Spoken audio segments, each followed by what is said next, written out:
morning, everyone. Nahilak man ko, oy.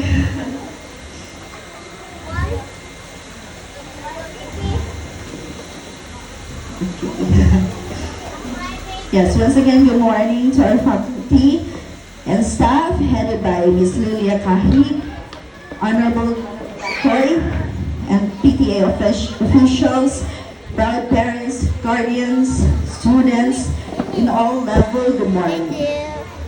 Actually, ang nakahilak ganihan, music, kay ang message ni Julian, wala kay ko nakanood, but carried away by the music.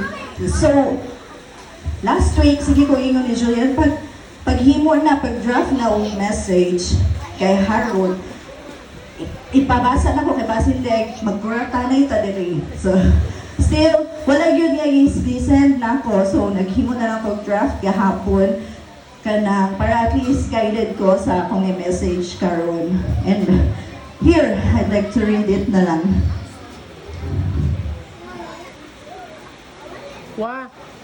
Aywa. To Kuya, thank you so much for your wonderful words of gratitude. I truly appreciate them. Yes, I cannot take all the credit because it took the whole family to raise Julian. Without me even having to ask, especially my parents who have always supported me, my siblings who have taken turns in caring for Julian, to this day, and my husband for his unwavering support. So Julian's gratitude is not only for me, but for all the people who stood as his guardians, my entire family. Admittedly, I have not always been the best parent for Julian, but I take pride in bringing him into this world. That, to me, is the very purpose of a mother. I may not have been the best at raising him either. In fact, I often found myself nagging him morning and night, waking him up with a raised voice and ending the day with more reminders. Sometimes, not in the nicest way. I would call him again and again to do the things he should have done on his own. But eventually, I realized that this kind of approach was draining for both of us. I grew tired of being angry, and I knew I didn't want that kind of parents or parenting.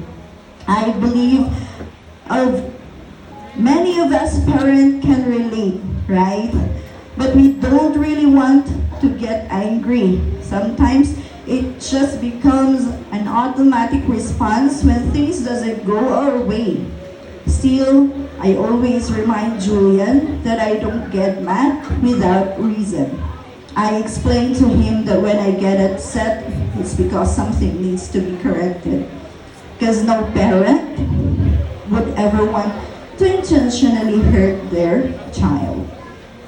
Over time, things slowly change.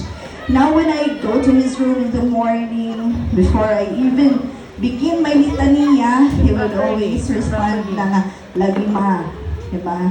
And that's enough for me to stop. At night, when I call him, he answers na, oh ma, ana. And just like that, we understand each other a little better.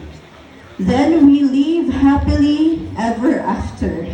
No, kidding lang. Not quite, because life is not a fairy tale. As we know, life is a series of highs and lows. But in every situation, there is always a lesson. Something that